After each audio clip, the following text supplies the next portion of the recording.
El Ilustre Colegio Nacional de Ingenieros Arquitectos de México les da la más cordial bienvenida a su quinto día de ponencias del ciclo de conferencias Ingeniería y Arquitectura unidos por un México mejor. El día de hoy tendremos la presentación del ingeniero arquitecto Luis Manuel Ortiz Acosta con su tema Condiciones de regularidad para diseño sísmico. El ingeniero Luis Manuel es secretario suplente del Ilustre Colegio Nacional de Ingenieros Arquitectos de México. Les recordamos a todos mantener micrófonos y cámaras apagadas para una mejor visualización dentro de la ponencia. A lo largo de la ponencia se estarán presentando toda la temática que el ingeniero tiene para ustedes y al término de esta podrán realizar preguntas a través de nuestro chat o bien también se podrá realizar a través de nuestra red social donde también se está transmitiendo. Como parte del Ilustre Colegio y siendo el director creativo de este mismo, les doy la más cordial bienvenida a todos y les agradecemos por participar en estos 5 días de conferencias, donde se han tratado temas de diferente índole que incluyen la ingeniería y la arquitectura dentro de México y todo el mundo, con sus nuevas conferencias y cada vez con temáticas más diversas en el ámbito de la arquitectura. De parte del cuarto consejo directivo, también les damos la cordial invitación a mantenerse informados de las actividades que tiene el Ilustre Colegio para cada uno de ustedes, siendo estudiante, agremiado o profesionista. Vamos a comenzar con esta ponencia y permítanme leerles lo que es la semblanza de nuestro ingeniero.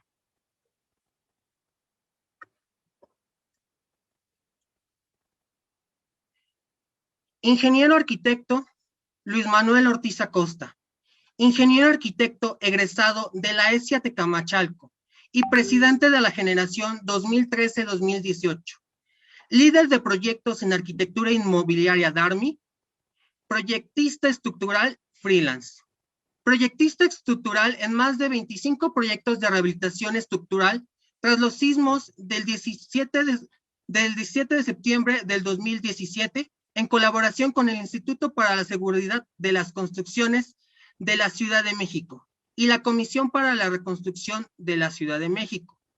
Colaboración con el equipo del Instituto de Ingeniería de la UNAM para la investigación de la rehabilitación de edificios dañados por el sismo, dirigidos por el doctor Sergio Alcocer, especialista en refuerzo estructural de edificios de concreto dañados por el sismo, por el Instituto Mexicano del Cemento y del Concreto.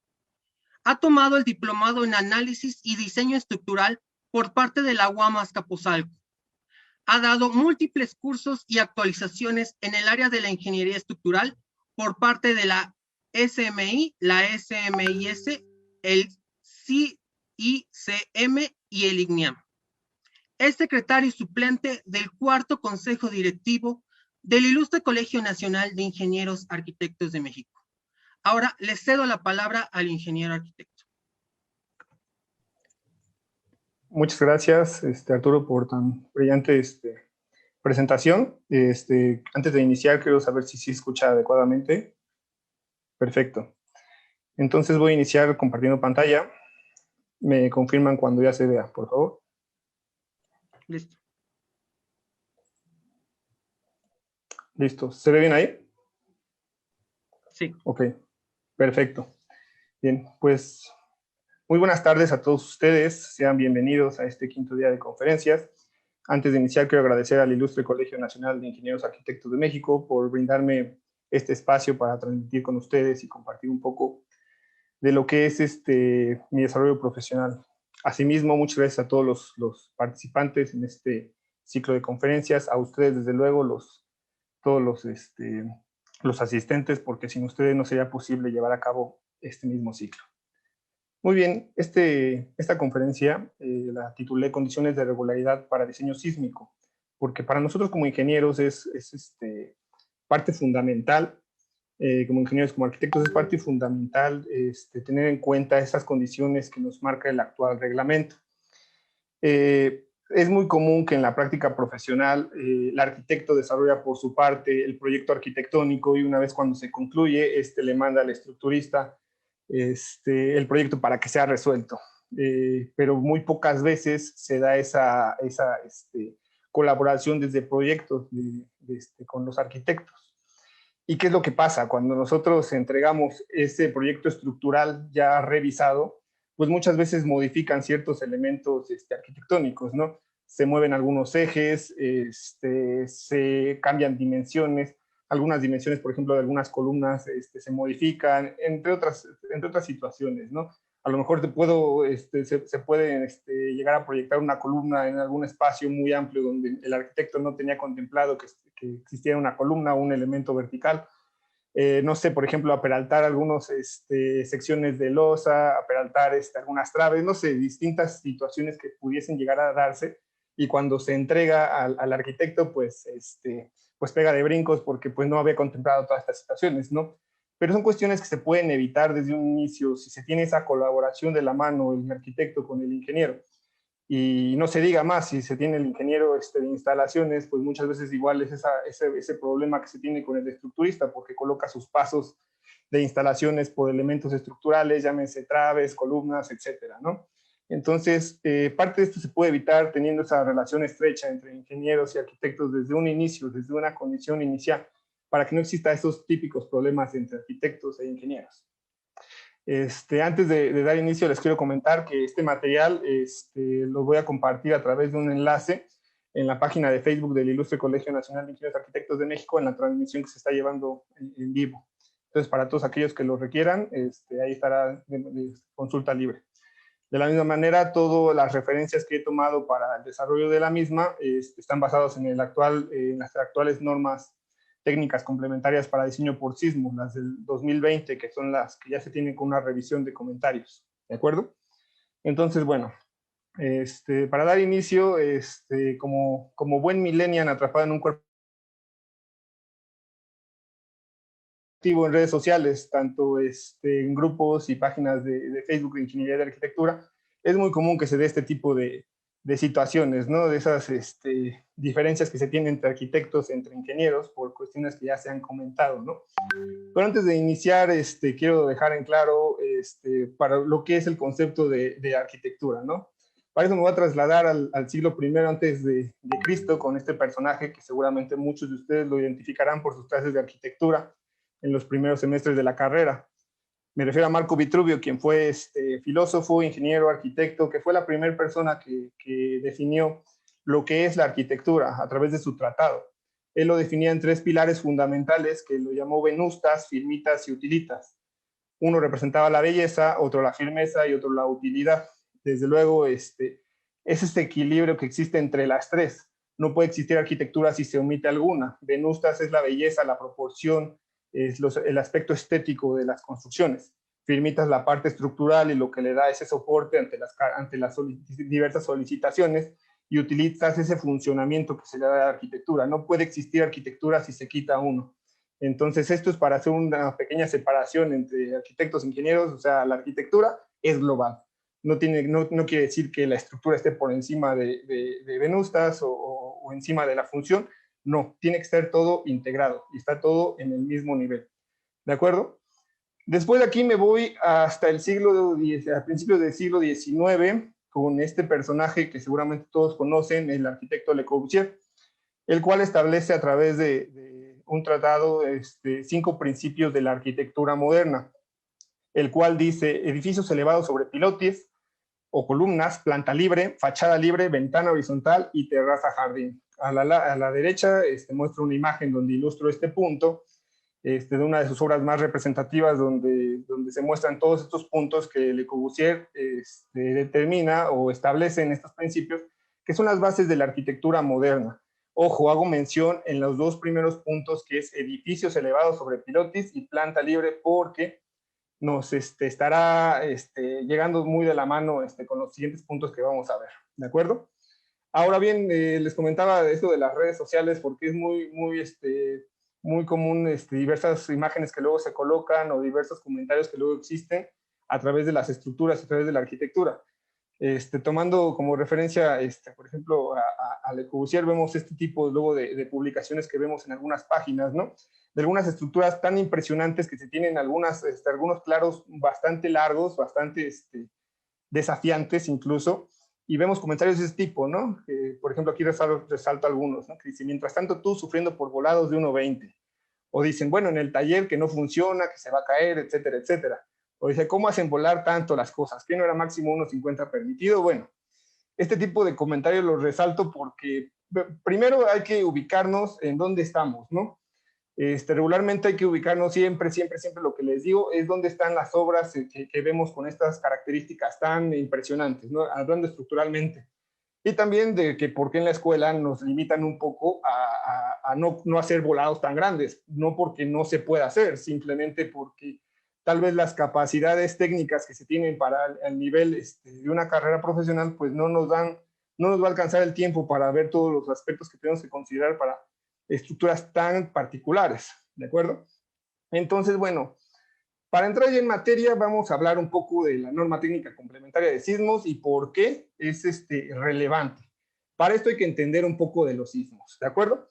Sabemos que la formación de los continentes, pues en un inicio todo era una sola masa que se denominó Pangea, que todos los continentes estaban unidos. Y a través de cientos de miles de años, estos movimientos a través de las placas tectónicas se han venido desplazando hasta formar los continentes como actualmente los conocemos. ¿De acuerdo? Parte de esto, ¿me confirma nada más por favor si se ve el mouse en mi pantalla? ¿No se está viendo? Sí se ve, Luis. ¿Sí se ve? Ah, perfecto. Bueno, a través de estos movimientos, pues ya se tienen la conformación de los continentes como los conocemos. Y algo muy importante o muy particular dentro de la formación de los continentes es que se genera una cadena volcánica a través de esta parte donde se resalta en el mapa, que se le conoce como anillo de fuego. Es donde predominan volcanes en esta zona, que viene desde Sudamérica, Chile, sube por toda Sudamérica, pasa por México desde luego, California, sube por Canadá, Alaska, llega hasta el continente asiático, pasamos por Rusia, etcétera. Se hace todo este recorrido. ¿De acuerdo? ¿Y por qué hago mención de esto? Porque la actividad volcánica, la actividad volcánica está muy relacionada de la mano con la actividad sísmica. En esta imagen se muestra un mapa de las placas que existen, las placas tectónicas que existen en nuestro mundo, en nuestro planeta. ¿De acuerdo? Vamos a hacer hincapié en México, que es lo que nos interesa, nuestro objeto de estudio. ¿De acuerdo? Si se dan cuenta, México está rodeado de 3 placas principalmente, la que es la placa norteamericana, que es esta placa de dimensiones muy grandes, la placa del Pacífico, que también tiene grandes dimensiones, y la placa de Cocos, que es una placa de menor dimensión a comparación de las otras. Haciendo zoom a nuestras imágenes de nuestro país, tenemos que toda esta parte del Pacífico, pues estamos colindando con la placa de Cocos y la placa norteamericana. Desde luego, ya habíamos comentado de que existen movimientos desde el inicio de los tiempos, entonces estos movimientos van a seguir existiendo. Entonces, pues, como la placa de Norteamérica es muy grande a comparación de la placa de Cocos, cuando se estén moviendo, la que va a terminar cediendo es la placa de Cocos, porque tiene una dimensión, unas magnitudes mucho menores. Entonces, pues todas estas fricciones en esta zona es donde se generan, pues toda esta cadena volcánica y es donde se generan la mayoría de los sismos, la mayoría de los epicentros de los sismos. Entonces, sobre todo de esta parte, digo, ya es muy estudiado esa parte de que estamos un país sísmico, ya tenemos el conocimiento a través de muchas investigaciones, de muchos monitores, pero no lo quería dejar de lado. Y bueno, con todo este conocimiento, la Comisión Federal para la Electricidad, a través de su manual de diseño de obras civiles, pues nos genera este mapa de aceleraciones en nuestro país, que seguramente ya lo conocen, donde clasifican distintas zonas sísmicas a México, ¿de acuerdo? Insistimos, somos un país sísmico. Si nos regresamos y vemos un poco, por ejemplo, el comportamiento sísmico de África, pues como está dentro de una placa, pues va a tener actividad sísmica mucho menor.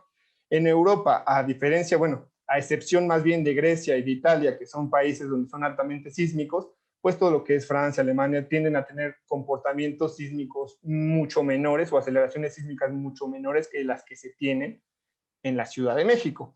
Entonces, pues bueno, me regreso un poco con Le Corbusier y bueno, ¿dónde se estableció este principio de la arquitectura? Pues desde luego que fue en Europa, no fue aquí en México, ¿no? O en algún país sísmico. Bueno, vamos a entrar de lleno. Para entender un poco de esto de la geometría hay que entender lo que es un sistema estructural y lo que nos quiere decir la norma con esto de la regularidad estructural. Quiero resaltar esta parte. Este texto está extraído completamente de los comentarios de la norma de sismos, pero quiero destacar esta parte. Los sistemas estructurales regulares y bien detallados tienden a exhibir un mejor comportamiento sísmico que aquellos con irregularidades estructurales y detallado ordinario.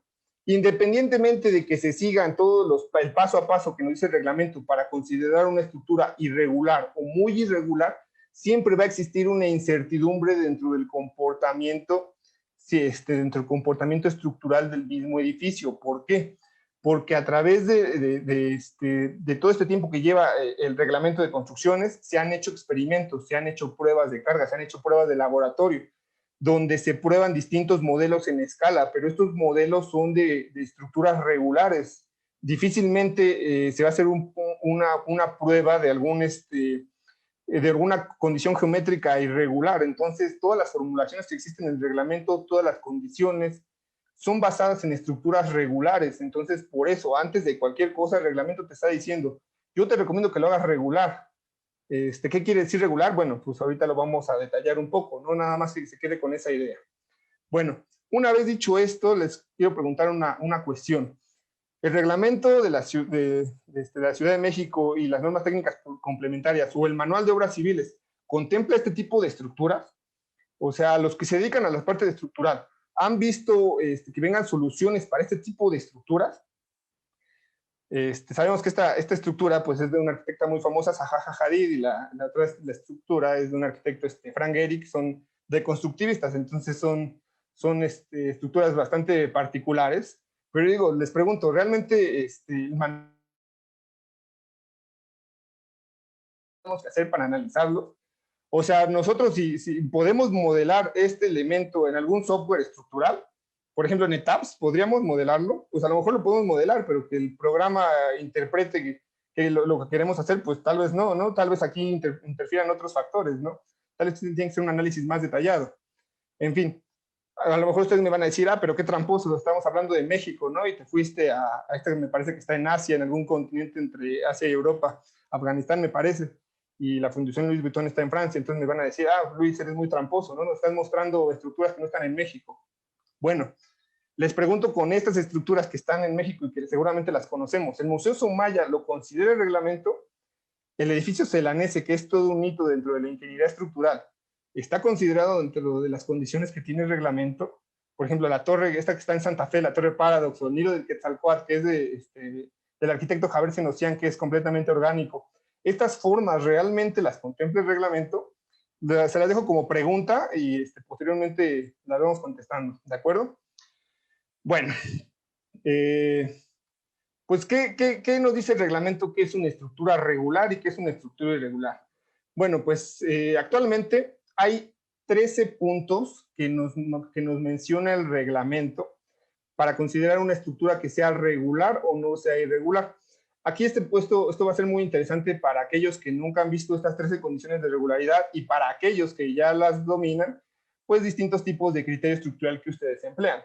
Entonces, quiero hacer una acotación aquí. El texto negro que van a ver durante estos 13 puntos es tal cual lo que nos anuncia la norma, mencionando que estas son las condiciones de regularidad, y el texto gris es lo que nos comentan, el comité de normas, los comentarios que ellos emiten, al igual que la figura que voy mostrando es parte tal cual de los comentarios de la norma.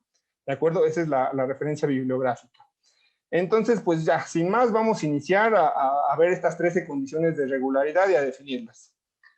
Muy bien, la primera nos dice, los diferentes muros, marcos y sistemas sismorresistentes verticales son sensiblemente paralelos a los ejes ortogonales principales del edificio.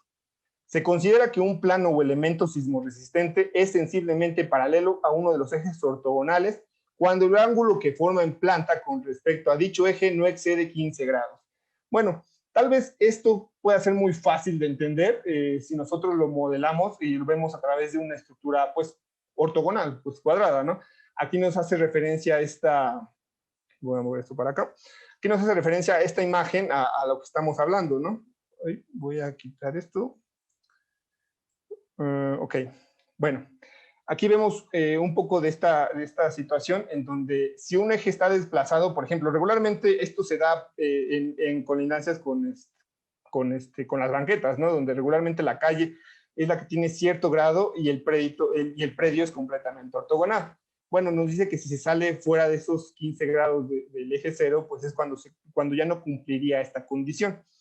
Lo vamos a ejemplificar con una planta un poco más grande y un poco más fácil de ver. Si tenemos una configuración estructural, pensemos en un edificio de departamentos en configuración H, donde hay 4 departamentos por planta, tenemos al centro toda la vestibulación, núcleo de escaleras, núcleo de elevadores.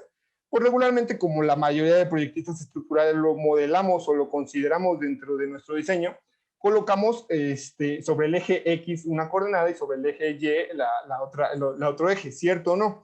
Y aquí podríamos decir, ok, pues todas están perfectamente ortogonales, todas son a 90 grados y a 0 grados, entonces cumple esta condición. Ok, bueno, sí la cumplirías, pero bueno, ya fueron esas condiciones que tú modelaste de este sentido. Vamos a ver otro ejemplo. Si tenemos una planta en L, tenemos dos opciones, o sea, si nosotros la modelamos y como la mayoría de proyectistas estructurales se modelan el modelo, se colocan los ejes ortogonales en este sentido, ¿de acuerdo? Y aquí podríamos decir qué pasa, pero realmente las fuerzas sísmicas mayores se dan en este sentido o se dan en este sentido, pues que como es una estructura ya más irregular, ya no tendríamos esa condición para saberlo, ¿no? Ya tendríamos que hacer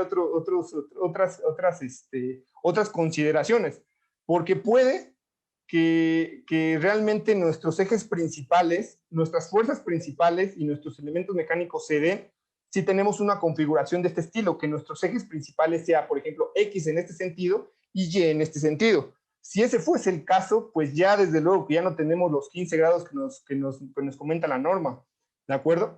Ahora, esto ya no es tan fácil de determinarlo, ya no es tan fácil como lo modelo en el software y que el software me diga cuáles son las reacciones, la dirección predominante del sismo, ¿de acuerdo? Ahora, otra cuestión que nada más para dejarlo como para que se pongan a pensar un poquito para este primer punto nada más.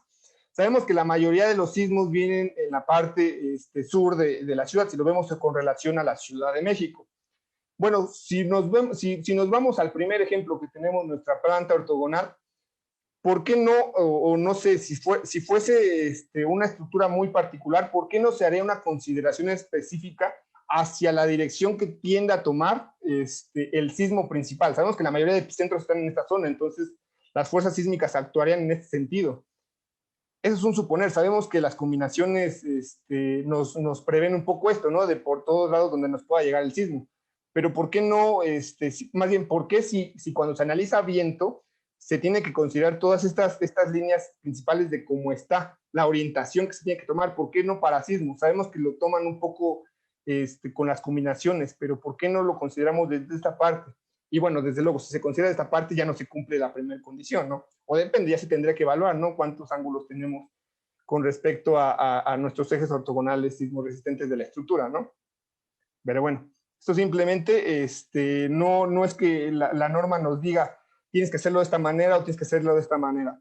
Aquí realmente ya es criterio del estructurista cuál va a elegir y pues desde luego, si las acciones máximas se determinan que están en esta parte, pues ahí desde luego es donde se tendría que estar aplicando, ¿no? Pero esto ya es criterio del estructurista. Muy bien, vámonos al segundo punto, que dice, la relación de su altura a la dimensión menor de su base no es mayor que 4.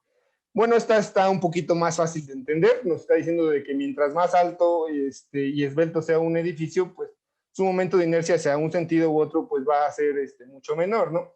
Lo que nos dicen los comentarios de la norma es dónde se tiene que tomar la altura del edificio, ¿no? En caso de que se tengan sótanos o en caso de que se tenga alguna algunas cuestiones topográficas que cambien de nivel de un piso a otro, ¿no?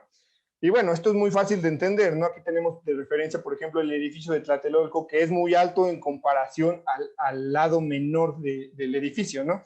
Este es un efecto que yo lo denomino la caja de cereal, ¿no? Si tenemos una caja de cereal cuando estamos desayunando y le soplamos en este sentido, pues es evidente que la misma geometría pues es inestable, ¿no? No va a poder, tiene mucho momento de inercia en un sentido y muy poco en el otro, ¿no? Entonces va a tender al volteo fácilmente, ¿no? Es lo que nos quiere decir este punto. Cuidar esta parte. Tercer punto, la relación del largo a ancho de la base no es mayor que 4. Bueno, igual está fácil de entender esta parte, ¿no? Porque nos está hablando de la geometría de las losas. Aquí lo que nos dice el comentario es cuándo tomar el largo y cuándo tomar el ancho con distintos tipos de geometría que se pudiesen llegar a presentar. Ahora, ¿por qué se tiene que considerar esta parte, no? Pues porque una losa que tiende a ser muy larga, muy rectangular, ya no tan cuadrada, pues empieza a tener efectos flexibles, de diafragmas flexibles, ¿de acuerdo? Entonces, bueno, esta parte de diafragmas flexibles lo vamos a ver un poquito más adelante. Pero esto por simple geometría lo podemos cuidar, que no exceda esta relación. Otro de los ejemplos que pongo aquí es los edificios que se tienen en Zacatenco, ¿no? Son considerados por ser bastante largos. Aquí nada más es la cuestión de ejemplificación. Yo sé que estos edificios están divididos en varios cuerpos estructurales. Ese es el caso y en ese caso nada más se tiene que analizar o se tiene que evaluar únicamente los cuerpos por separado, ¿de acuerdo? Aquí nada más es a manera gráfica de ilustrar el largo por el ancho. ¿Ok? Muy bien, el siguiente punto dice, en planta no tiene entrantes ni salientes de dimensiones mayores que 20% de la dimensión de la planta, medida paralelamente a la dirección en la que se considera el entrante o saliente. Este punto sigue siendo un punto geométrico de planta, ¿de acuerdo? Nos está definiendo qué es un entrante y qué es un saliente. En estos esquemas es muy fácil de entender que un saliente, digamos, es aquella geometría que si nosotros partimos de una geometría regular más simple, que es un cuadrado, pues ese pedazo, ese otro cuadrado o rectángulo que está saliendo, se considera saliente. En este caso, si nosotros determinamos que todo es pedazo de losa, pues ese es un entrante, ¿de acuerdo? Para ejemplificar, tenemos nuevamente una planta que tiene una configuración en H, donde por cubos de iluminación se tienen estos entrantes, ¿de acuerdo? Aquí esto se considera entrante y para evaluarlo tendríamos que ver las dimensiones del largo total de nuestra configuración con el largo únicamente del saliente. De la misma manera, el ancho de toda la geometría, de toda la planta y el ancho únicamente del saliente. ¿De acuerdo? De la misma manera del otro lado. Se tiene que tomar el largo de toda la geometría y el largo únicamente del entrante en esta cuestión. Ahora ven, por ejemplo, este es el entrante, ahora vamos a ver qué es un saliente. Esta es una estructura, este edificio está en la Roma, tiene una irregularidad muy particular, en planta tiene forma en T, entonces si nosotros determinamos que nuestra figura principal, que nuestra geometría principal es este rectángulo, entonces esta forma sería nuestro saliente, ¿de acuerdo? Aquí es muy marcado porque es muchísimo, o más o menos ahí se va, ¿no? La dimensión entre el saliente y nuestra geometría principal. Entonces, bueno, a esto se refiere este punto. Quinto punto, este punto ya es un poco más interesante porque no quiere decir principalmente, bueno, no se refiere principalmente a una condición geométrica. Aquí, de hecho, para determinar si se cumple este punto o no se cumple, ya es necesario hacer un primer análisis estructural para poder evaluar. Vamos a dar lectura. Dice, cada nivel tiene un sistema de piso cuya rigidez y resistencia en su plano satisfacen lo especificado en la sección 2.7 para un diafragma rígido. ¿De acuerdo? Aquí nos está diciendo, si es un diafragma rígido, cumple este punto. Si no es un diafragma rígido, no cumple este punto.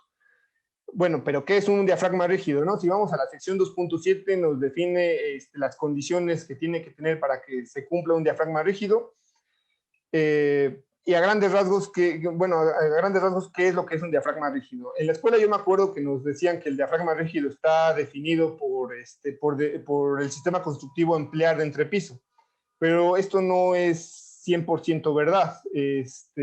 Comúnmente, como se tiene la idea es de que, por ejemplo, losas macizas, losas nervadas, son diafragmas rígidos, y, por ejemplo, sistemas de un solo sentido, como los acero, como Vigueta Bodedilla, no son diafragmas rígidos. Bueno, es una cuestión preliminar, pero no es exactamente que cumplan o no que cumplan los diafragmas rígidos.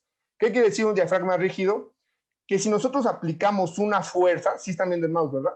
Si nosotros aplicamos una fuerza en cualquier parte de la losa, las deformaciones y el desplazamiento que va a tener la losa va a ser constante y va a ser el mismo en toda la geometría de la losa. ¿De acuerdo? Si nosotros aplicamos una fuerza en alguna esquina, por ejemplo, como este es el caso, y se tiene esta deformación de que se mueve, se deforma más un lado que del otro, pues entonces ya no estaríamos entrando dentro de una condición de diafragma rígido, ya sería un diafragma flexible. Esta figura es exactamente la misma de la condición 3 que veíamos cuando se tiene una estructura, bueno, una losa muy alargada. Cuando se aplican estas fuerzas en algunos de los puntos, tiende a tener un comportamiento más, ya no tan lineal, ¿de acuerdo? Y se tiende a tener distintos desplazamientos en un punto y de otro. Esto es lo que se denomina como un diafragma flexible.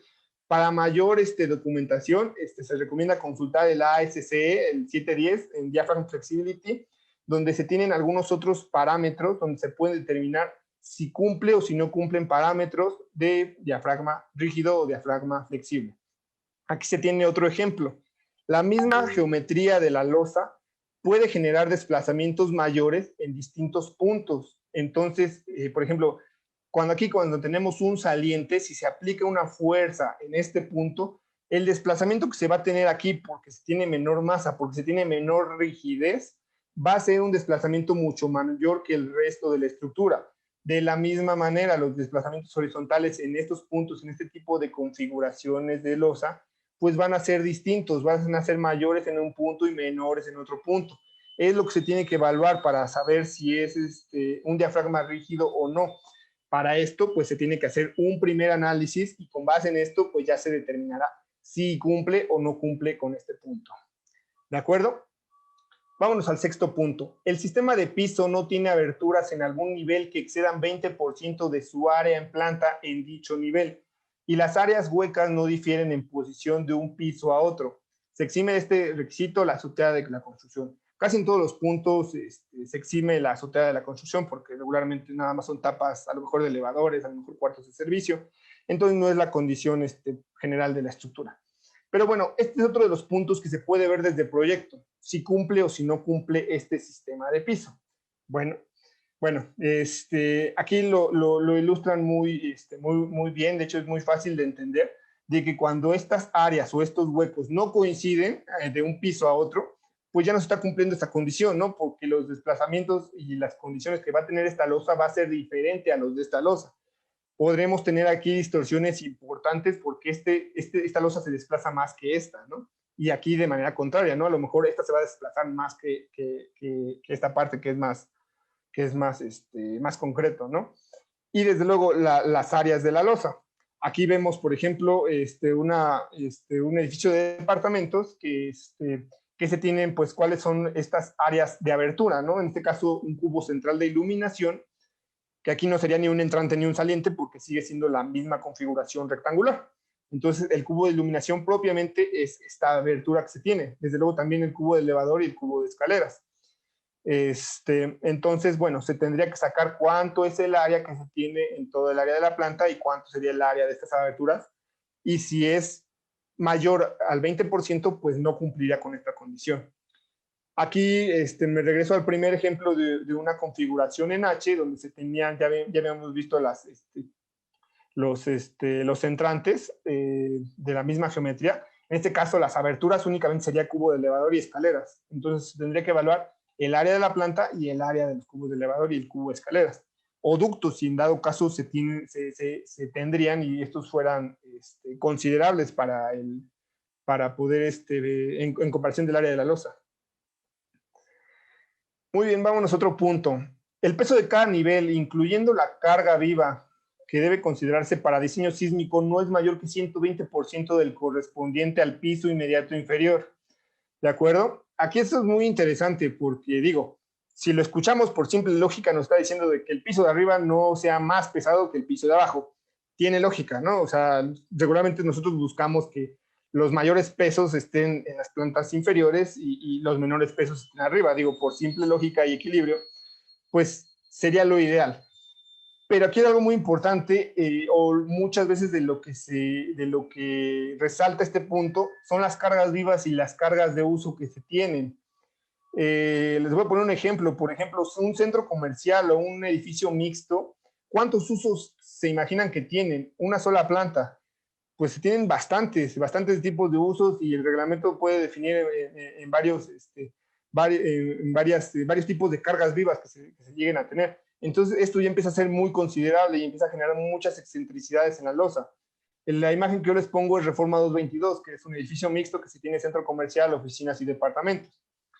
Entonces el análisis de carga vivas que se tiene que hacer para este tipo de edificios es muy particular. Y desde luego, nuevamente vuelvo a lo mismo. Aquí hay juntas constructivas en este proyecto, entonces se tendría que analizar cada proyecto por separado para ver cómo nos implica este punto para tomarlo en consideración. ¿De acuerdo? El punto 8. En cada dirección, ningún piso tiene una dimensión en planta mayor que 110% de la del piso inmediato inferior. Además, ningún piso tiene una dimensión en planta mayor que 125% de la menor de las dimensiones de los pisos inferiores en la misma dirección. Un poco igual que la idea pasada, ¿no? Aquí igual lo podemos evaluar este punto desde la geometría, desde el proyecto, y es un poco de lógica, ¿no? ¿Dónde vemos estas dimensiones que sobresalen un poco? Pues en las cuestiones de los volados principalmente, ¿no? Desde luego que tenemos que considerar que si se tienen volados, si estos volados tienen una dimensión en un sentido del 25% mayor al piso inmediato inferior, pues entonces se tendría que tener esta consideración específica, ¿no? Digo, muy difícilmente se van a ver geometrías que se tengan formas de pirámide invertida o de péndulos que lleguen a tener efectos de péndulos invertidos, pero se puede llegar a dar el caso. De hecho, aquí algunos de los ejemplos de algunas estructuras que tienen esta forma, ¿no? Aquí, desde luego, están haciendo referencia completamente a lo que dice este punto que no se consideraría para que fuera regular o no, ¿no? Desde luego, pues las cargas superiores serán mucho mayores a las del piso inmediato inferior y así sucesivamente. Entonces, 7 que nos hablaba de los pesos, ¿no? Aquí hablamos de geometría, en el punto pasado de pesos. Casi van todas estas condiciones de la mano, pero se tienen que evaluar por separado porque puede que no se cumplan todas juntas. Punto 9. Todas las columnas están restringidas en todos los pisos en las dos direcciones de análisis por diafragmas horizontales o por vigas. Por consiguiente, ninguna columna pasa a través de un piso sin estar ligada con él. Bueno, aquí a lo mejor si leemos únicamente la definición puede parecer un poco complicado, pero esta imagen nos ayuda a explicar perfectamente bien lo que es esta idea, ¿no? Básicamente, ¿dónde se puede tener una columna que no esté ligada dentro de un sistema de piso? En las dobles alturas, ¿no? Entonces, si tenemos dobles alturas, automáticamente no se cumple este punto. ¿Por qué? Porque hay mucha variación de rigidez entre un punto y otro. Las incertidumbres empiezan a ser importantes, ¿de acuerdo? O bueno, las concentraciones de esfuerzos que se pueden llegar en ciertos elementos son importantes. ¿Dónde se llega a ver mucho esto de dobles alturas? Por ejemplo, aquí estoy ilustrando dos ejemplos que son hitos en la Ciudad de México. Uno es la Torre Mayor, donde su vestíbulo pues se tiene con estas grandes columnas que pasan a través de múltiples niveles. Y por ejemplo, al lado tenemos la Torre Vancomer, ¿no? Que no precisamente en planta baja, sino en alguno de los entrepisos se tienen estas terrazas donde se tienen estas columnas que pasan a través de 3 pisos, ¿no? O sea, ya no se ligan directamente con el sistema de piso. Pero bueno, se tiene que evaluar por sí misma y nada más considerar que si tiene estas dobles alturas, pues tampoco estamos cumpliendo con esta parte. Punto 10. Todas las columnas de cada entrepiso tienen la misma altura. Aunque esta puede variar de un piso a otro, se exime este requisito el último entrepiso de la construcción. Aquí igual, si lo leemos este punto por separado, tal vez nos podemos pensar, bueno, ¿y cuándo voy a tener una columna con distintas alturas, no? Bueno, pues de hecho, uno de los casos, y la más típica, es cuando se tienen estructuras en acantilados, en topografías muy importantes, ¿no? Ahí sí, desde luego, la columna que se tiene en la parte más alta, pues va a ser de menor dimensión a comparación de de la otra columna en el otro extremo, donde ya estamos de bajada del cantilado, ¿no? Entonces, la variación de estas columnas, pues también nos genera distintas rigideces en nuestra estructura. Entonces, también es importante considerarla. Además, estas presencias de distintas alturas también pueden aparecer en algunos mezanín, escaleras y demás. Por cualquier otra condición pueden llegar a aparecer esta variación de alturas en columna. Entonces, nada más hay que tener en cuenta este punto, que si lo cumplimos o no se cumple. Desde luego, esto también se ve desde el proyecto, desde la geometría, desde que se está conceptualizando. ¿De acuerdo? Punto 11. Este punto es uno de los más importantes. Desde luego, no es tan fácil visualizarlo desde la geometría. Se tiene que realizar un análisis. Se puede estimar o se podría, digamos, esperar ese comportamiento desde antes del análisis, pero desde luego, para poder justificar si cumple o no cumple este punto, es necesario realizar un primer análisis. ¿De acuerdo? Nos dice, la rigidez lateral de ningún entrepiso difiere de más de 20% la del entrepiso inmediato inferior. El último entrepiso queda excluido de este requisito. Bueno, aquí va muy relacionado con el efecto de planta baja débil, que seguramente a estas alturas ya lo han de haber escuchado. Este punto no nos está hablando de la planta baja débil, es muy similar, nada más la única diferencia es que la planta baja débil se da desde luego en la planta baja y la diferencia de rigideces tiene que ser más del 40%. Eso es lo que nos dice la norma para que sea considerado planta baja débil. Este es uno de las condiciones de regularidad, no es planta baja débil, pero ¿qué nos quiere decir? Bueno, pues la rigidez que se tiene, el cambio de rigideces en un entrepiso, pues tenemos considerables desplazamientos, considerables distorsiones en nuestra estructura. Aquí vemos varios ejemplos de lo que podría ser distintos tipos de rigideces. Cuando se tienen cambios de sistemas estructurales de un piso a otro es donde principalmente se da esto. Vemos, por ejemplo, el caso típico de la Ciudad de México y de muchas ciudades de Latinoamérica donde se tuvieron efectos sísmicos de este tipo de planta baja débil, es de que un edificio, si tenemos la misma rigidez, el mismo sistema constructivo de un piso a otro, cuando vengan las fuerzas horizontales, el desplazamiento que se va a tener en cada uno de los entrepisos va a ser de manera lineal, va a ser de manera constante. Es fácil de predecir eso y es fácil de estimarlo, porque es un desplazamiento acumulado. Entonces, se va a desplazar de manera lineal, va a tener un comportamiento lineal. Ahora, si tenemos una configuración de este tipo, donde planta baja, supongamos que solo son columnas, y los demás niveles es mampostería o sistema de mampostería, o simplemente, aunque no sea el sistema constructivo, no sea el sistema estructural, perdón, la mampostería, con el hecho de tener muros de mampostería, pues se tienen masas distintas, se tienen pesos distintos, entonces esto nos va a generar rigideces distintas. Entonces, bueno, el desplazamiento que se va a tener va a ser muchísimo mayor en planta baja que en relación de los otros niveles. Aquí es una manera más gráfica y más esquemática de ver este ejemplo. Los desplazamientos que se tienen con este tipo de efectos o con estos cambios de rigideces, pues son muy, muy grandes, ¿no? Por ejemplo, aquí vemos el típico ejemplo de una falla por planta baja débil, ¿no? Ojo, aquí estoy hablando de planta baja débil porque va un poco de la mano, pero no hay que confundir, no es lo mismo, ¿vale? Pero bueno, simplemente quiero dar a entender que este efecto se puede llegar a dar en cualquier otro entrepiso si hay ese cambio de sistemas constructivos de un nivel a otro, ¿no? Desde luego aquí tenemos esta estructura que se tiene, este sistema constructivo que se ve muy robusto de arriba y muy delgado de abajo y pues tiende a fallar, ¿no? Tiende a los desplazamientos de la parte inferior pues a ser superan sus estados límites de falla y pues termina colapsando, ¿no? Ahora bien, ¿qué nos recuerda este efecto? ¿Qué nos recuerda este cambio de rigidez o esto que se ha venido estudiando? Pues con los principios de Le Corbusier, ¿no?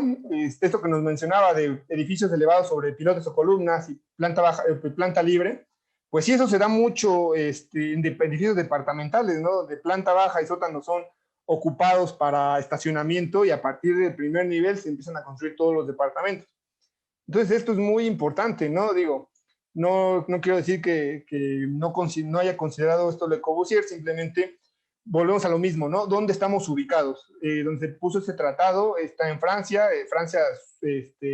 Suecia, por ahí una parte de Europa, y dónde estamos ubicados nosotros, ¿no? En una zona sísmica. Entonces, por eso es considerado esta parte, y lamentablemente por eso muchos edificios están construidos con esta filosofía que ya hemos aprendido un poco de esto, ¿no? Bueno, continuamos. El punto 12 nos dice, en ningún entrepiso el desplazamiento lateral de algún punto de la planta excede más del 20% del desplazamiento lateral promedio de los extremos de esta. ¿De acuerdo? Aquí va un poquito de la mano igual. Para determinar este punto si cumple o no cumple, es necesario realizar un análisis estructural previo para poder evaluar los desplazamientos. Desde luego esto va un poco de la mano con los comportamientos de diafragma rígido, pero aún así, siendo diafragma rígido, tendremos que evaluar los desplazamientos promedios de un punto de otro. ¿Qué nos está evaluando de este edificio? La torsión principalmente. ¿De acuerdo? Entonces, bueno, aquí viene este esquema que nos indica cómo medir estos desplazamientos. Tomamos un marco y tomamos un extremo y tomamos el otro. Tomamos el mínimo y el máximo y sacamos el promedio y ya con eso evaluamos conforme nos dice este punto de condición. ¿De acuerdo? Muy bien, vamos al último punto, que digo, está muy extenso. La verdad es que es un poco difícil de comprender, pero vamos a dar lectura y desde luego no, este punto también se tiene que realizar un análisis previo para poder decir si cumplimos o no cumplimos con este punto. Lo que nos dice este último punto es, en sistemas diseñados para un Q igual a 4, que Q es factor de comportamiento sísmico, en ningún entrepiso el cociente de la capacidad resistente de la carga lateral entre la acción de diseño debe ser menor que el 85% del promedio de dichos cocientes para todos los entrepisos. En sistemas diseñados para Q igual a 3, en ningún entrepiso el cociente antes indicado debe ser menor que el 75% del promedio de dichos cocientes para todos los entrepisos. Para verificar el cumplimiento de este requisito se calculará la capacidad resistente de cada entrepiso teniendo en cuenta todos los elementos que puedan contribuir apreciablemente a ella. Queda excluido de este requisito el último entrepiso. Bueno, la primera vez que lo leemos decimos, ¿what? ¿Qué nos quiere decir? Porque, digo, es un poco complicado el entenderlo. Básicamente nos está hablando para sistemas estructurales dúctiles. Seguramente ya han escuchado esa palabra de ductilidad, que cuando se emplea ductilidad en un edificio, estamos aceptando cierto grado de daño que pueda llegar a tener. Ya son diseños más específicos, ya son análisis más específicos. Cuando se utiliza un Q a partir de 3 o incluso un Q de 4, ya son consideraciones muy específicas que se tienen que... La realidad nos está hablando de este punto. ¿Qué quiere decir esta fórmula? Bueno, este texto es el comentario que nos da las normas del 2020, entonces se los dejo ahí nada más para que quede de manera de consulta. No vamos a darle lectura a ello. Y estas imágenes es básicamente lo que nos está traduciendo, lo que nos dice esta condición. Si Q es igual a 4, se tiene que evaluar el cociente de la resistencia del 10º piso de cada entrepiso y la carga que se tiene en cada entrepiso. Y se tiene que promediar con la resistencia total que se tiene de todos los entrepisos, ¿no? Con el promedio y el promedio de resistencia y el promedio de las cargas. Si esto nos da 0.85 o mayor de 0.85, se cumple. Si es menor al 85%, entonces no se cumple. Si utilizamos un Q igual a 3, es nada más utilizando en comparación el 0.75. ¿De acuerdo? Yo sé que es un poco complicado este punto y sí, realmente es un poco más complicado de entenderle, pero realmente aplicarlo pues es realmente un formulazo de Excel nada más lo que se emplea. ¿De acuerdo? Y nada más la acotación de que esto se utiliza cuando se tienen ductilidades altas, de 3 o de 4. Y bueno, ya terminamos de leer todos los 13 puntos y me vas a decir, bueno, Luis, ¿eso para qué me sirve? ¿No? O bueno, ya me leíste los 13 puntos, ya hice yo mi checklist de cumple o no cumple, ¿y ahora qué? ¿No? Ahora digo, ¿de qué me sirve esto? ¿No? Bueno, pues vamos a evaluar ahora sí la regularidad que se tiene en nuestro edificio, ¿no? Tenemos 3 condiciones de regularidad. Puede ser clasificada nuestra estructura como estructura regular, como estructura irregular o como estructura muy irregular. ¿Qué va a depender cada uno de ellos? Es regular si cumple los 13 puntos. Después de leerlos, les pregunto, ¿alguna de las estructuras que han hecho o alguno de los proyectos arquitectónicos que ha hecho se consideraría regular si se cumplen los 13 puntos? realmente está difícil, ¿no? De hecho, si nos ponemos a ver la mayoría de nuestros edificios, incluso casas de habitación, que podrían ser, digamos, estructuras, entre comillas, más sencillas, pero tienen cantidad de irregularidades increíbles. Entonces, difícilmente se puede decir que entrarían en cuestiones regulares, ¿no? Ahora bien, ¿qué necesitamos para considerar una estructura irregular? Bueno, es aquella estructura que no satisfaga uno de los requisitos aquí mencionados o dos o más de los requisitos aquí mencionados. Y muy irregular es aquella estructura que no satisfaga dos o más puntos de estos mencionados aquí en el texto, o incluso si se sobrepasan algunas condiciones más del 30% en algunos puntos o más del 40% en el punto 9, ¿no? Y bueno, ¿eso qué implica? Dentro de las fórmulas o cuando nosotros aplicamos el sismo, pues existe un factor que se llama factor de regularidad, ¿no? El factor con la variable R. Si es regular, vale 1, que es la unidad. Entonces, digamos, si aplicamos 1 a cualquier formulación, a cualquier condición, pues no nos afecta en nada, ¿no? Porque cualquier número multiplicado por sí mismo, pues es la misma cantidad que nos da. Si se considera irregular, entonces estamos reduciendo este factor a 0.8. ¿Qué nos está diciendo? Que estamos ya afectando un valor del 20%, ¿no? Y si se considera muy irregular, estamos afectando algo al 30%, estamos multiplicándolo por 0.7. ¿Dónde se ve reflejado esto? Bueno, si hacemos un análisis estático, esto se ve muy fácil en la fórmula de la fuerza cortante de diseño en el 10º piso. Pues aquí está esta famosa variable R, ¿no? Entonces, pues aquí tenemos regular es 1, irregular 0.8 y muy irregular 0.7. Bueno, cuando se evalúa como es un denominador, entonces cuanto menor sea el valor del factor R, mayores serán las fuerzas cortantes de diseño, ¿de acuerdo? Entonces eso nos quiere decir que si al final lo evaluamos un edificio y decimos que es irregular, la diferencia entre considerarlo como irregular, muy irregular o regular, serán las fuerzas cortantes de diseño que nosotros metemos al modelo, ¿de acuerdo? ¿Y qué pasa con los análisis dinámicos modal espectral? Pues este factor también está implícito dentro de la construcción del espectro de diseño. Aquí vemos estos puntos clásicos, son 3 espectros en el mismo sitio con las mismas condiciones, lo único que cambia es la regularidad. Este es un espectro para un edificio regular, irregular y muy irregular, y lo que varía son las aceleraciones. Desde luego, aquí tenemos aceleraciones en una estructura regular de 0.35, en una configuración irregular de 0.44 y en una de muy irregular de 0.51. ¿Qué quiere decir esto? Que mientras menor sea el factor R, mayores serán las aceleraciones de espectro de diseño. Esto nos quiere decir que mientras más irregular sea una estructura, nosotros tenemos que ir incrementando estos factores sísmicos, estas fuerzas cortantes de diseño, este espectro que nosotros vamos ingresando al sistema. Entonces, les quiero preguntar una cosa, ya para concluir. ¿Utilizarían un factor de 0.7 para alguna de estas estructuras?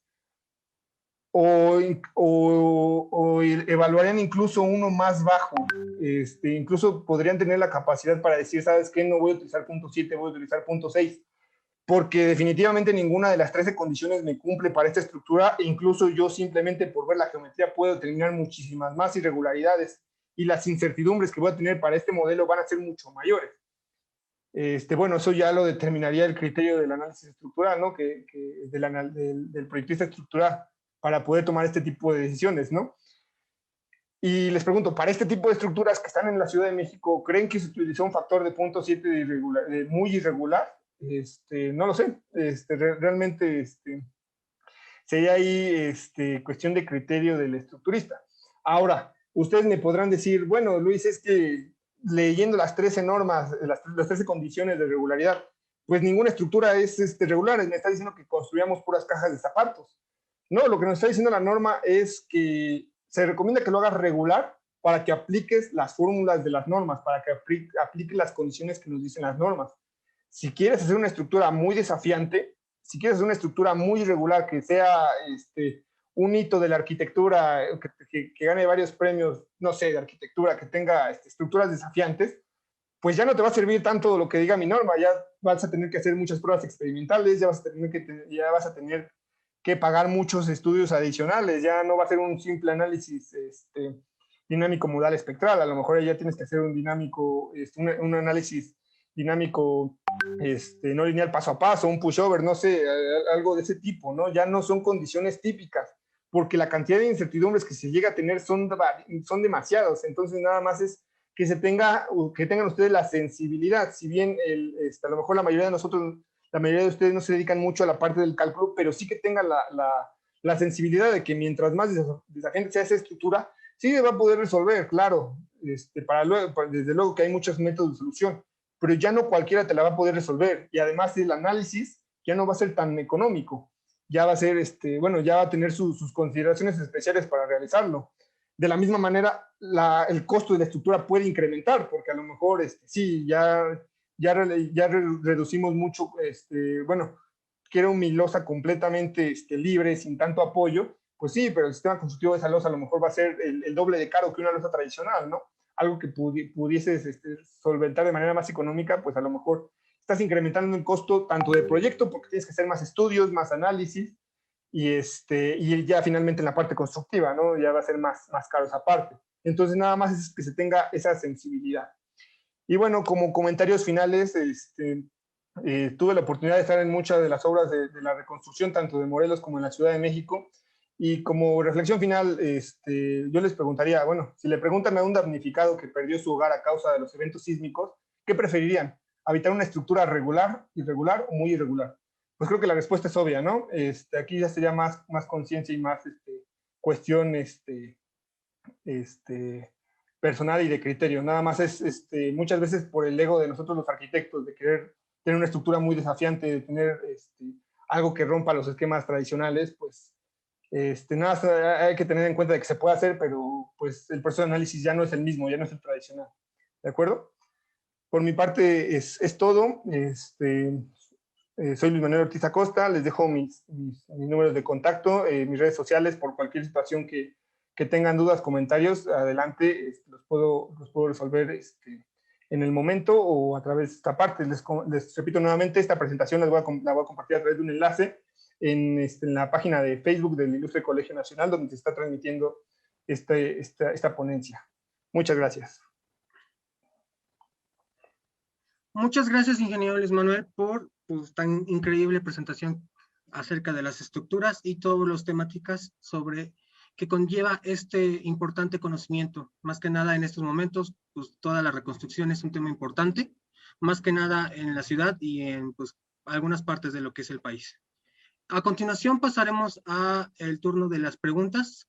Si tienen alguna pregunta, háganosla llegar a través del chat y nosotros les daremos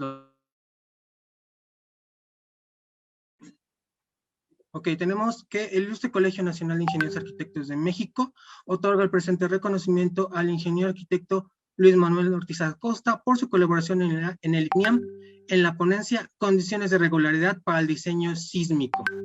7 de mayo del 2021, firma el ingeniero arquitecto Edson Jaime Morales Maravilla, presidente de esta institución.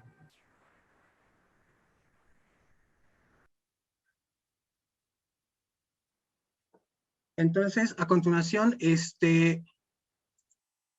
tenemos unas preguntas. Primeramente tenemos saludos por parte de los ingenieros, de parte de Guerrero, tenemos también saludos por parte de la Ciudad de México. Tenemos un saludo por parte del ingeniero Olivo Carvajal, excelente ponencia por el ingeniero, gracias por permitirnos escucharla. Por parte de Armando Paz, ¿cuál es la opinión con relación a la falla en la línea 12 que tenemos en este momento? Ok, como comentario voy a citar al doctor Sergio Alcocer. Es irresponsable dar una opinión técnica sin estar adentrados al problema. Desde luego, se puede dar mucha charla, mucho comentario de varias hipótesis, pero al hablar de un trabajo profesional y de muchas cuestiones en el ámbito social, es irresponsable de emitir una opinión en estos momentos. Ya hay peritos encargados en esa situación. De hecho, el ilustre colegio se puso a disposición sus servicios. Esa parte, si le gustaría complementar, el presidente, ingeniero arquitecto Edson Jaime Morales Maravilla. Digo, ahí sí, una disculpa, Inge, no le podría dar una opinión porque sí sería un poco irresponsable de nosotros. Ok, por parte del arquitecto Lucía Velasco, felicita igual al ponente y felicita al ilustre colegio. Por parte igual tenemos la siguiente pregunta. Con base a las reconstrucciones que se han hecho en la Ciudad de México, ¿cómo en cuánto tiempo se podrán terminar todas las reconstrucciones que sufrieron a causa del sismo del 2017? Ok, esa pregunta es bastante interesante porque hay que saber cuáles tuvieron afectaciones palpables y cuáles sobrepasan estados límites de servicio.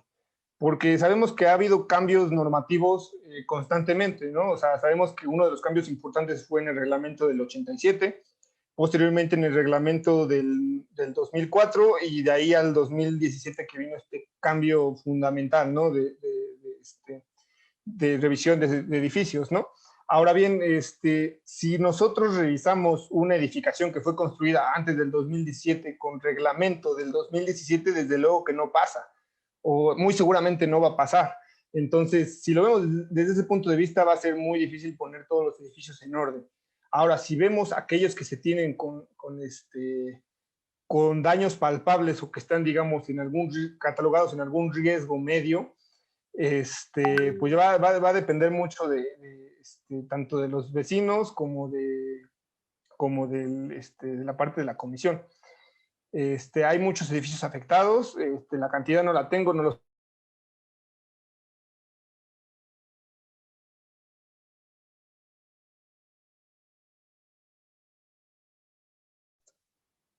Ok, creo que tenemos fallas técnicas. Los tengo todos ubicados, pero sí es. Ok. Se me cortó un poquito, ingeniero. No. Perdón, entonces no supe qué fue lo último que me escucharon. De que depende de los vecinos, hasta ahí te quedaste.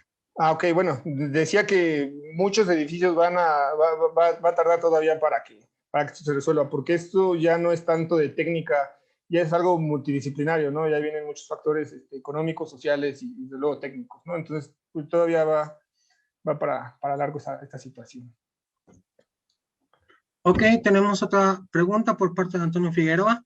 En la condición 13, ¿usamos las fuerzas inerciales o el cortante basal para evaluarnos? Asimismo, ¿se usa la rigidez por nivel o el cortante resistente? Voy a regresarme a la imagen, permíteme. Aquí estamos. Aquí la pregunta, a ver, ¿cómo me regreso? Ok, La vuelvo a pregunta era leerla. fuerzas cortantes o inerciales, ¿no? Te la vuelvo a leer para que... Ajá. En la condición 13, ¿usamos Ajá. las fuerzas inerciales o el cortante basal para evaluarlos? Asimismo, ¿se usa la rigidez por nivel o el cortante resistente? No, son las cargas que se imprimen al modelo, o sea, las cargas que se van y la resistencia como tal, pues es la respuesta que se tiene de la estructura. No son cortantes como tal.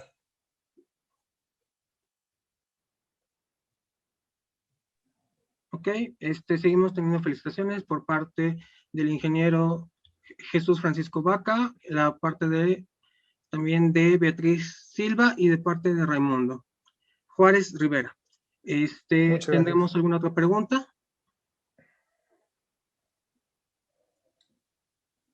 Ok, creo que serían todas las preguntas.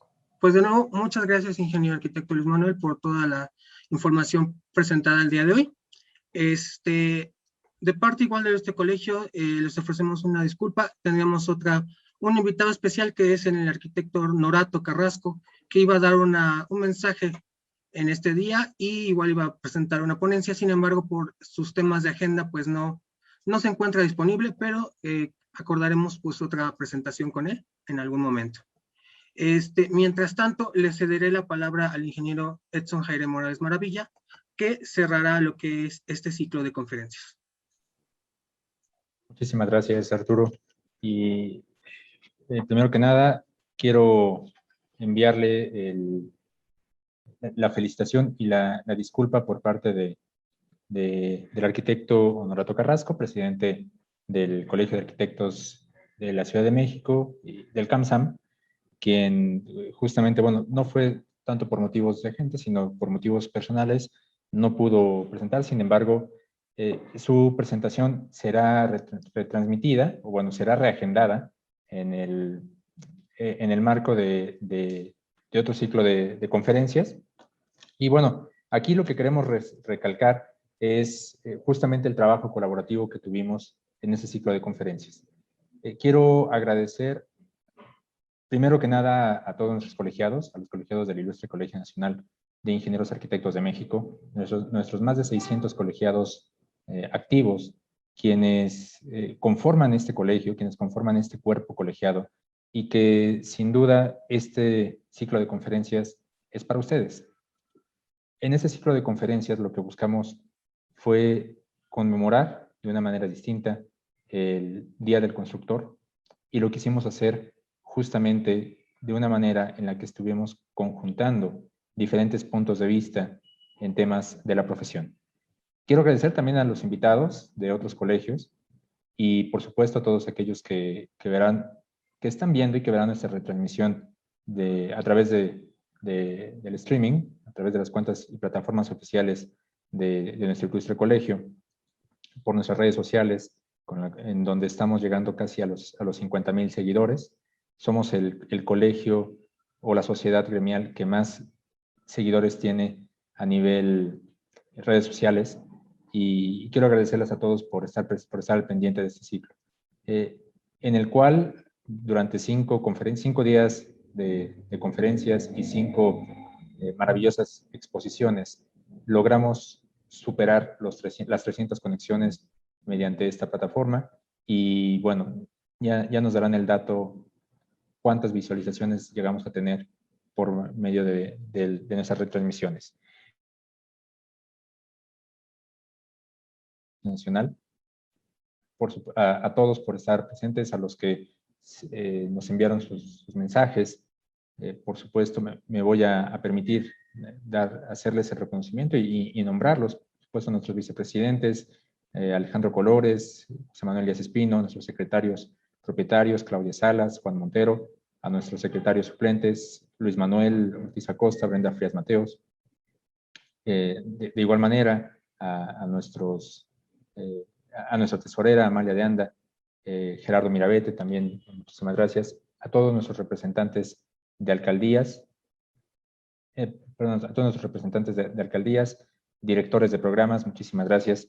Y por supuesto, bueno, felicitar primero que nada a Luis Manuel, arquitecto, una magnífica ponencia, como siempre, admirándote en esta trayectoria profesional que has desarrollado, pero sobre todo el expertise que has manejado.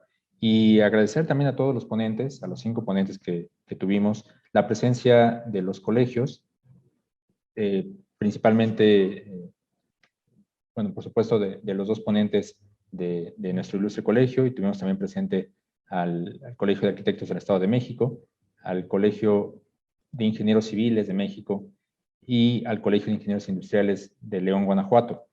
Y de igual manera, contamos hoy con la representación y la presencia en representación del arquitecto Honorato Carrasco, por supuesto al arquitecto Salazar. Muchísimas gracias por estar presente y bueno, extender esta intención de colaboración mutua entre las fuerzas gremiales.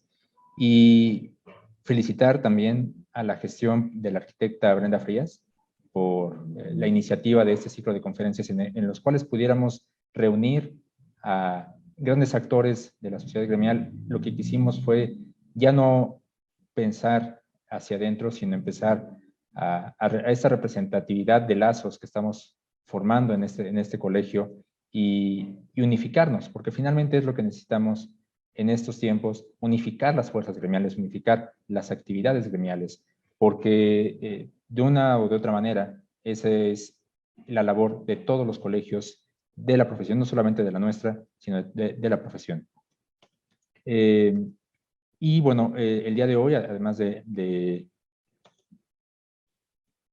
la ausencia de los miembros del consejo que les mencionaba, quiero también agradecer a la licenciada Gabriela Treviño, quien sí está presente, pero por motivos de su conexión no puede dirigirnos el mensaje que estaba destinado, de la licenciada Gabriela Treviño, directora de Relaciones Públicas, quien me pide retransmitir el siguiente mensaje. Gracias por su asistencia al último día del ciclo de conferencias con motivo de las celebraciones del Día del Constructor. Estos días y estas conferencias tienen como finalidad justamente eso, construir, hacer puentes que representen la unión entre colegios y también revalorar el trabajo de todos los involucrados en cada uno de los proyectos. Lo acontecido con la línea 12 del metro nos causa una profunda tristeza, pero también nos debe recordar lo importante que es la labor. Cada proyecto representa un espacio que debe albergar y resguardar a miles de personas. Con el paso de los años, debemos poner nuestro corazón y conocimiento en cada uno de ellos y hacer todo lo que esté en nuestras manos para asegurarnos que accidentes así no sucedan. En honor a cada una de las personas y familias afectadas, refrendemos nuestro compromiso como gremio para crear espacios seguros.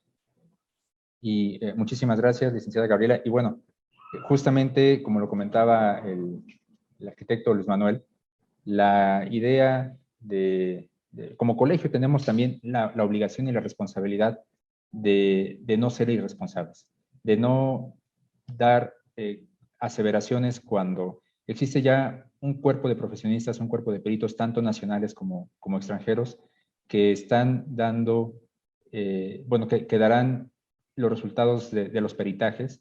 No podemos hablar, creo que la formación profesional de todos nos puede dar una idea de cuáles pudieron haber sido las fallas del momento. No podemos hablar de negligencias o de cualquier cosa que pueda entenderse sin que exista un resultado de los peritajes. Sin embargo, sí quiero mencionar que nuestro ilustre colegio se ha puesto a la disposición tanto del gobierno de la Ciudad de México como de las asociaciones gremiales que están colaborando en la revisión. Por supuesto, hemos puesto a la disposición a nuestros expertos que se han ofrecido voluntariamente a hacer este trabajo. Y estamos colaborando de la mano con la Unión Mexicana de Asociaciones de Ingenieros y también con el Colegio de Ingenieros Civiles de México, quien lo hemos sabido, se ha anunciado que van a ser los que encabezarán el proyecto. La intención no es llevar protagonismos, sería mezquino en este momento hablar de protagonismos. Somos un gremio que está dolido, somos un gremio que necesita estar unido en estos momentos para poder lanzar un único mensaje de alianza. Y justamente esta es la intención. Muchísimas gracias a todos por estar presentes. Este ciclo de conferencias es por y para ustedes. Y bueno, nada más anticipando, estamos preparando 2 ciclos de conferencias más que se van a realizar en los próximos meses, que igual tienen una labor intergremial y que justamente pues es para refrendar los lazos que como colegio estamos buscando. Muchísimas gracias. Y bueno, como último, no sé si vaya a haber una fotografía grupal. Me parece que ya pueden encender sus cámaras.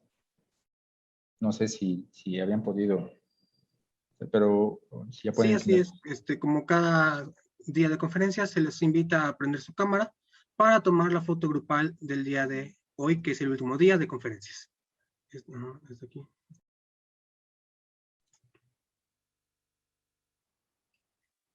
El fondo, ¿no? Entonces, a la cuenta de 3, vamos a empezar a tomar la foto. Y 1, 2, 3.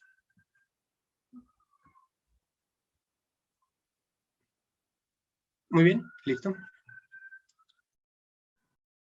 Muchas gracias, Arturo. Muchísimas gracias a todos. Que tengan un excelente fin de semana. Y bueno, cualquier duda, cualquier queja, estamos al alcance. Ya tienen nuestros contactos de nuestro colegio. Y no sé si hay algún comentario más, Arturo.